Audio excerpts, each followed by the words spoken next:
Beauty is a curse, Psyche thought, as she looked over the cliff's edge where she'd been abandoned by her father. She'd been born with a physical perfection so complete that she was worshipped as a new incarnation of Venus, the goddess of love. But real-life human lovers were too intimidated even to approach her. When her father asked for guidance from the oracle of Apollo, the god of light, reason, and prophecy, he was told to abandon his daughter on a rocky crag, where she would marry a cruel and savage, serpent-like winged evil.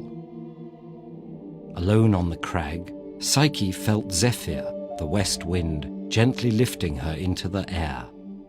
It set her down before a palace. "You are home," she heard an unseen voice say.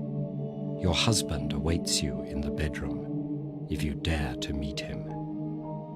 She was brave enough, Psyche told herself. The bedroom was so dark that she couldn't see her husband, but he didn't feel serpent-like at all. His skin was soft, and his voice and manner were gentle. She asked him who he was, but he told her this was the one question he could never answer. If she loved him, she would not need to know. His visits continued night after night. Before long, Psyche was pregnant. She rejoiced, but was also conflicted. How could she raise her baby with a man she'd never seen? That night, Psyche approached her sleeping husband, holding an oil lamp. What she found was the god Cupid, who set gods and humans lusting after each other with the pinpricks of his arrows. Psyche dropped her lamp, burning Cupid with hot oil. He said he'd been in love with Psyche ever since his jealous mother, Venus, asked him to embarrass the young woman by pricking her with an arrow. But taken with Psyche's beauty, Cupid used the arrow on himself. He didn't believe, however, that gods and humans could love as equals. Now that she knew his true form, their hopes for happiness were dashed. So he flew away.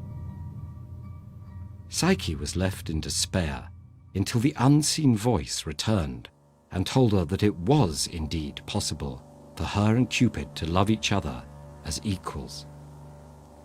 Encouraged, she set out to find him. But Venus intercepted Psyche and said she and Cupid could only wed if she completed a series of impossible tasks. First, Psyche was told to sort a huge, messy pile of seeds in a single night. Just as she was abandoning hope, an ant colony took pity on her and helped with the work.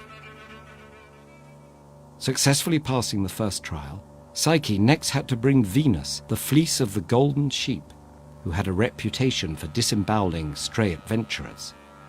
But a river god showed her how to collect the fleece the sheep had snagged on briars, and she succeeded. Finally, Psyche had to travel to the underworld and convince Proserpina, queen of the dead, to put a drop of her beauty in a box for Venus. Once again, the unseen voice came to Psyche's aid. It told her to bring barley cakes for Cerberus, the guard dog to the underworld, and coins to pay the boatman Charon to ferry her across the river Styx. With her third and final task complete, Psyche returned to the land of the living. Just outside Venus's palace, she opened the box of Proserpina's beauty, hoping to keep some for herself. But the box was filled with sleep, not beauty, and Psyche collapsed in the road. Cupid, now recovered from his wounds, flew to his sleeping bride. He told her he'd been wrong and foolish. Her fearlessness in the face of the unknown proved that she was more than his equal. Cupid gave Psyche ambrosia, the nectar of the gods, making her immortal. Shortly after, Psyche bore their daughter. They named her Pleasure, and she, Cupid, and Psyche, whose name means soul, have been complicating people's love lives ever since.